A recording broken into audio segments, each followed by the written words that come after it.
People often ask me, Jack, what separates those who truly make it from everyone else? When I look around, I see something curious. More than 90% of people live and die inside the same mental patterns they started with. They repeat the same thoughts every morning, follow the same routines every night, and call it a life.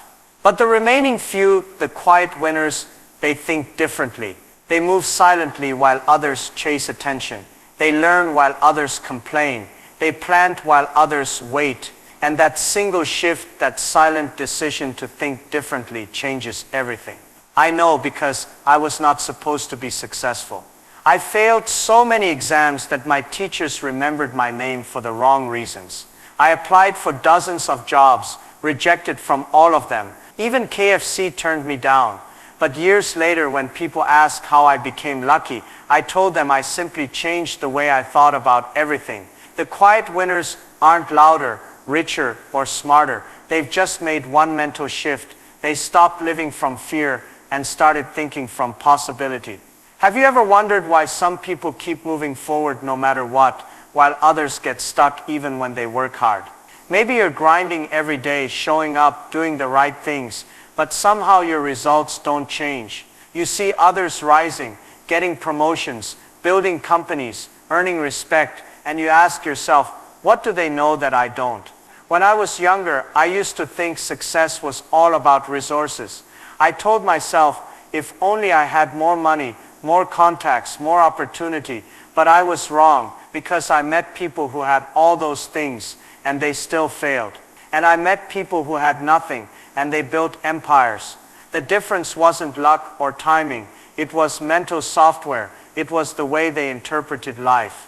You can work hard, but if your mindset stays narrow, you will keep reliving the same year again and again, just with a different calendar. I once had a friend in Hangzhou. He worked day and night, always busy. But every time something went wrong, he said, "It's just not meant for me." That sentence killed every opportunity before it started. He wasn't unlucky. He was stuck in an invisible cage made of thoughts. And many people live like this. They blame the world when it's really their mindset, replaying the same old film. When I look back, I realize I was no different. In my 20s, I used to complain a lot. I said the system was unfair. I said China didn't have enough chances. I said foreigners had better education. One night after failing another interview, I sat near Westlake and asked myself, Jack, do you want to keep complaining for the next 20 years? Or do you want to learn how to think differently? That question changed my life because I realized life doesn't get easier, thinking gets sharper. Every successful person I met had trained their mind to interpret pain, failure, and rejection in a new way. They didn't run from difficulty. They studied it. They didn't fear silence. They grew inside it. You see, many people can work hard, but very few can stay patient in the quiet seasons before success. That's why I say the silence before success breaks most people. Not because they lack talent, but because they misread the meaning of the silence. The winners, the real winners, understand that silence is the signal that the foundation is forming. When I was younger, I had two close friends. We graduated together. We all dreamed of doing something meaningful. The first one, let's call him Ming, was practical. He took the safe job, the stable paycheck. He said, Jack, I'll start something later when the time is right. He was always waiting for the right moment. The second one, let's call him Zheng, was different. He started small. He failed often, but he kept learning. Every time he fell, he said, at least now I know what not to do. Years passed. Ming kept waiting for the perfect conditions. He wanted security before he took a risk. He wanted applause before he acted. Zheng, on the other hand, was never ready. He just acted. He learned in motion. Today, when I meet Ming, he still talks about the business he could start. But John, he built it. They had the same background, the same education, the same opportunity, but their mindsets couldn't have been more different. Ming waited for permission. John gave himself permission. And that's what I realized most people lose, not because they lack ability, but because they keep waiting for someone to tell them it's okay to start. No one ever told me it was okay to build Alibaba. No one said, Jack, this will work. In fact, everyone said it wouldn't.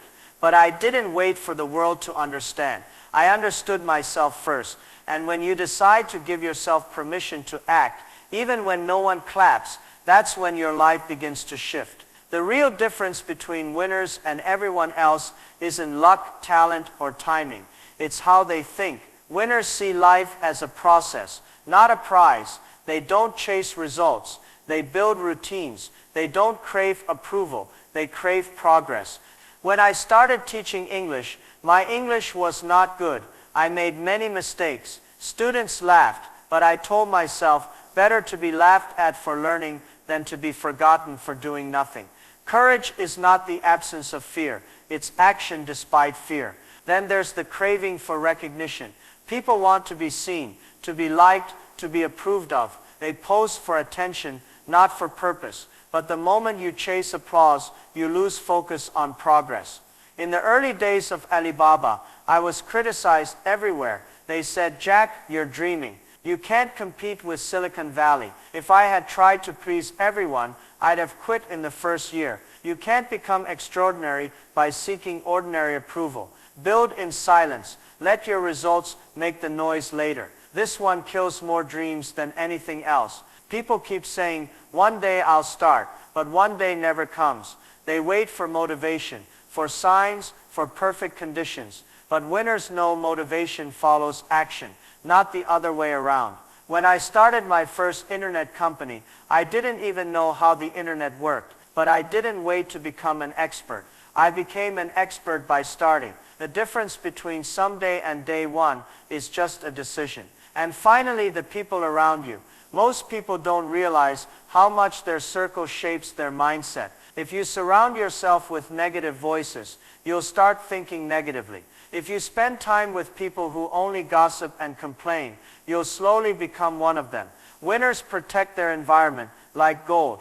They don't waste energy on gossip. They don't argue with pessimists. They spend time with people who challenge them, not comfort them, because comfort keeps you average. Challenge makes you grow. I always say, if you put a lion in a cage full of sheep, eventually the lion forgets how to roar. Protect your roar. Protect your circle. These traps don't destroy you instantly.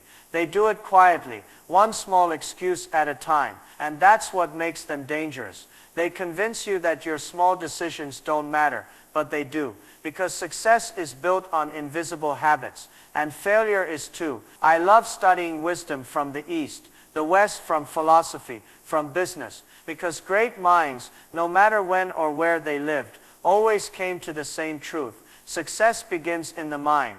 Marcus Aurelius once wrote, you have power over your mind, not outside events. Realize this, and you will find strength. When I first read that, I thought, that's exactly how entrepreneurship works. You can't control the economy. You can't control the competition, but you can always control your response. And that control is the difference between panic and power. Then I read something from James Clear. You do not rise to the level of your goals. You fall to the level of your systems. That line hit me deeply, because I realized it's not about what you want. It's about what you repeat. Your daily habits reveal your mindset more than your dreams ever will. That's why I wake up early, read, reflect, and write. Not because it's easy, but because it keeps my thinking sharp. And I've learned this. Your outer success is simply your inner patterns. Magnified, you can't escape your thoughts. They follow you everywhere. If you think small, you live small. If you think growth, you live growth. So stop trying to change your life from the outside in. Start changing it from the inside out. The quiet winners know this truth. Before you can lead others, you must lead your own mind. Before you can master a business, you must master your emotions. Before you can build an empire, you must build inner discipline. The mind is the foundation of everything. And if you can learn to think differently, nothing can ever be the same again. You've heard me talk about struggle, failure, and mindset. But now let's talk about what actually works. Because philosophy without practicality is just poetry. And I've never been interested in sounding wise. I want to live wisely. Over the years, I discovered 3 quiet habits that changed everything for me. They sound simple, but they are not easy. Whenever something hurts, a rejection, a failure, a disappointment, don't ask why me. Ask, what is this trying to teach me? Pain is not punishment, it's education. Every great lesson in my life came wrapped in discomfort. When KFC rejected me, I learned humility. When investors walked away, I learned persistence. When customers complained, I learned empathy. The world doesn't owe you comfort, it offers you feedback, and the faster you learn to see pain as feedback, the faster you grow beyond it. Every night before I sleep, I ask myself 3 questions. What did I do right today? What did I do wrong today? What can I do better tomorrow? 5 minutes. Quietly. Alone. It's not about guilt, it's about awareness. If you do this for 30 days, you'll begin to notice something. You start catching your excuses before they take root. You start noticing your patterns, and once you see them, you can change them. People think self-awareness is philosophical, it's practical, it saves time, energy, and relationships. When Alibaba became successful, people expected me to act like a boss. But I always told my team, I am not a boss. I am still a student. The moment you think you've arrived, you start dying. In business, in life, in mindset, stay curious, stay foolish, stay humble. I still read books like a student. I still ask questions like I know nothing. I still take notes during meetings. Because when you stop learning, you stop leading. Success is not a finish line, it's a daily practice. There's a story I love from Chinese culture. It's about the bamboo tree. When you plant a bamboo seed, you water it every day. You care for it, you wait, 1 year passes, nothing happens. 2 years, nothing. 3 years, still nothing. Most people give up. They think the seed is dead. But in the 5th year, something magical happens. The bamboo shoots out of the ground and grows up to 80 feet tall in just 6 weeks. People see the sudden success and say, wow, that was fast. But those who planted it know the truth. It wasn't growing above the ground. It was growing beneath it. It was developing roots strong enough to hold what was coming. And that, my friend, is the perfect picture of real success. For years you might feel like nothing's happening. You're putting in effort, but the results are invisible. You're growing roots, resilience, patience, consistency. Then one day, everything changes. Not because the world suddenly believed in you, but because you finally believed in yourself long enough for the world to catch up. So when you feel invisible, remember the bamboo.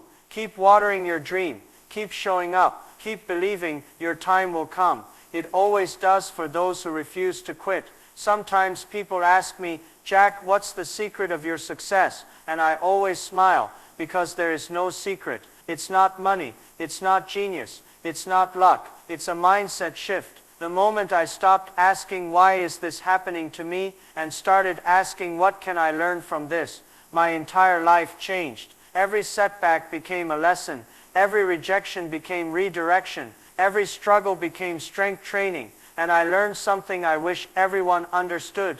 You don't become successful when you get what you want. You become successful when you become the person capable of handling it. That's the real transformation. So when life gets tough, when the rejections pile up, when the plans fail, when people don't believe in you, remember this. Don't let your struggle make you bitter. Let it make you better. Don't fight for success. Grow into it. Because struggle is not a wall, it's a door. And only those who keep walking through it ever find what's waiting on the other side. So keep walking, keep learning, keep believing. The world may doubt you, but as long as you don't doubt yourself, you are already halfway there. And when that day comes, when the people who ignored you start asking how you did it, don't boast, smile, because you'll know the truth. You didn't just succeed, you transformed.